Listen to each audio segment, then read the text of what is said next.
നിന്റെ അച്ഛനിപ്പോ നമ്മളെയൊന്നും വേണ്ട. അച്ഛമ്മ പറയുന്ന അനുസരിച്ച് മോന്റെ അച്ഛൻ നിന്നെ അമ്മയൊക്കെ വേണ്ടാന്ന് അച്ഛമ്മയ്ക്ക് സത്യം ചെയ്തു കൊടുത്തു.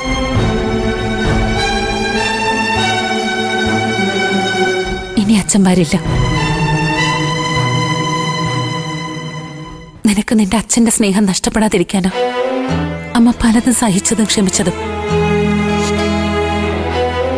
ഇനി ആ പ്രതീക്ഷ അമ്മയ്ക്കില്ല. എന്റെ മോനിനി അമ്മ മാത്രമേ ഉള്ളൂ.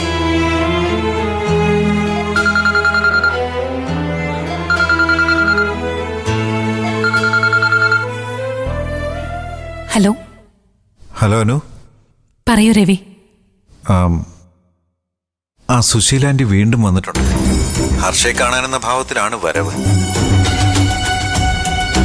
അവിടെ എത്തിയോ? അത് ഹർഷയെ കാണാനുള്ള വരവല്ല രവി. അത് പിന്നെ എനിക്കറിയാലോ. പക്ഷേ എന്താ അവരുടെ ഉദ്ദേശമെന്ന് ഒരു പിടിയും കിട്ടുന്നില്ല. അത് രവി രണ്ടാമത് നടത്തിയ ലാബ് ടെസ്റ്റിന്റെ റിസൾട്ട് തരാതിരിക്കാനുള്ള വരവാ. അതിന് എന്ത് വഴി അവര് നോക്കും. അപ്പോ അതാണ് കാര്യമല്ലേ? അതെ, അവരുടെ അഭിനയത്തില് രവി വീഴരുത്. പ്ലീസ്, എനിക്ക് ആ റിസൾട്ട് രവി തരണം. അനു എന്താ ഇങ്ങനെ പറയുന്നേ? അത് ഞാൻ തീർച്ചയായും തരും. ഒരു കള്ളം പറഞ്ഞും എന്നെ സ്വാധീനിക്കാൻ ഇന്നവരെ കൊണ്ട് കഴിയില്ലാനോ. അതുകൊണ്ട് ഒരു ടെൻഷനും വേണ്ട. എനിക്കവരെ നന്നായിട്ട് അറിയാം. അഭിനയിച്ച് വശത്താക്കാൻ പ്രത്യേക കഴിവ് തന്നെ ഉണ്ടവർക്ക്. അതുകൊണ്ടാ എനിക്ക് ഭയം. അമ്മയുടെ കള്ളത്തരം പുറത്തു കൊണ്ടുവരാനുള്ള അവസാന പിടിവള്ളിയായത്. അനു ധൈര്യമായിട്ടിരിക്കെ. ഈ കാര്യത്തില് ഞാൻ അനുവിന്റെ കൂടെ തന്നെയുണ്ട്. രവി എന്തായാലും ഹർഷയുടെ അടുത്തേക്ക് ചെല്ല്. ഇനി എന്തൊക്കെയാവും അവളോട് അവര് പറയുന്നതെന്ന് അറിയാൻ പറ്റില്ലല്ലോ. അത് ശരിയാ. ഞാനൊന്ന് പോയി നോക്കട്ടെ.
ഇനി പേടിക്കേണ്ട ഹർഷേ, എല്ലാം ശരിയോ. വിളിച്ച വെളിപ്പുറത്തുള്ള ശക്തിയാ. ഞാൻ മനസ്സ് നൊന്ത് നിനക്ക് വേണ്ടി പ്രാർത്ഥിച്ചിട്ടുണ്ട്. നോക്കിക്കോ, നീ എത്രയും പെട്ടെന്ന് എഴുന്നേറ്റ് നടക്കും ഹർഷേ. നിനക്കറിയാവോ, മോൾക്ക് ഈ അവസ്ഥ വന്നതിൽ ഏറ്റവും കൂടുതൽ വിഷമിക്കുന്നത് ഞാനാ. എന്റെ വലങ്കയായിരുന്നില്ലേ നീ?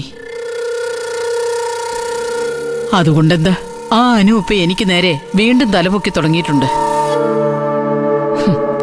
അതിനവക്കിപ്പോ സപ്പോർട്ട് രവിയാ.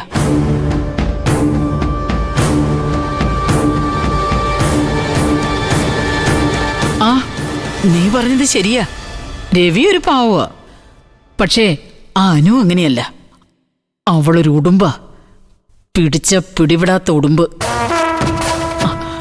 ഇന്ദ്രന്റെ കാര്യം നിനക്കറിയാലോ. ഇന്ദ്രനെ അവളെയും തമ്മിൽ അകറ്റാൻ നമ്മൾ എത്ര ശ്രമിച്ചതാ. പക്ഷേ ആ അനു ഒറ്റ ഒരുത്തിയായിരുന്നില്ലേ ഒട്ടി നിന്നിരുന്നത്. അതുപോലെ ഇപ്പോ അവളും രവിയെ പറ്റിച്ചേർന്നിരിക്കുക. ആ, നിന്നോടുള്ള സ്നേഹം കൊണ്ട് ഞാൻ പറയാം മോളെ, നീ ഇങ്ങനെ കിടക്കുന്ന ഈ സമയത്ത് രവിയെ അനുവിനെ ഇങ്ങനെ ഒന്നിച്ചു വിടരുത്. അവളോ ഒരു ജീവിതമില്ലാതെ നിൽക്കുക. നിന്റെ ജീവിതം കൂടി അവള് തകർക്കും. എത്രയൊക്കെ അഭിനയിച്ചാലും പഴയ കാര്യങ്ങളൊക്കെ അവളുടെ മനസ്സിൽ കാണാതിരിക്കില്ല. അതുകൊണ്ട് മോളൊന്ന് സൂക്ഷിക്കണം. ആണുങ്ങളുടെ മനസ്സിന്റെ നിയന്ത്രണം എപ്പോഴാ എങ്ങനെയാ പോകുന്നതെന്ന് ആർക്കും പറയാൻ പറ്റില്ല. നിന്നോടുള്ള വാശി തീർക്കാൻ അവൾ രവിയെ വശീകരിച്ച അതിന്റെ നഷ്ടം നിനക്ക് മാത്രമായിരിക്കും.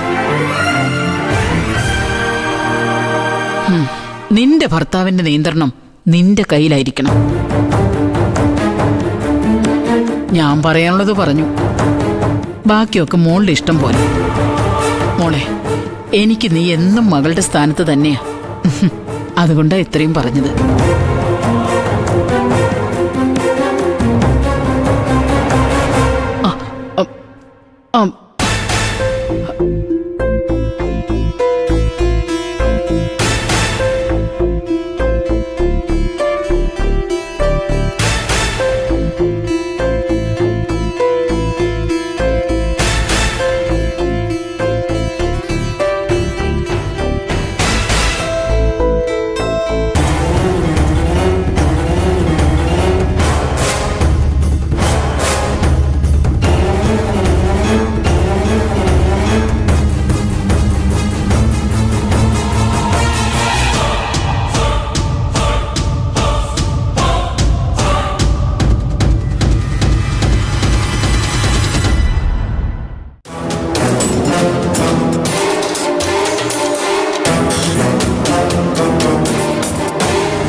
നമ്മള് ഭയന്നതുപോലെ സംഭവിച്ചില്ല സത്യ.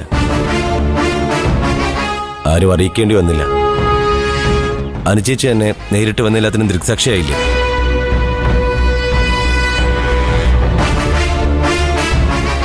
ഏട്ടൻ എന്താ സത്യം ചെയ്തെന്ന് അനുവേട്ടത്തിക്ക് മനസ്സിലായി കാണോ?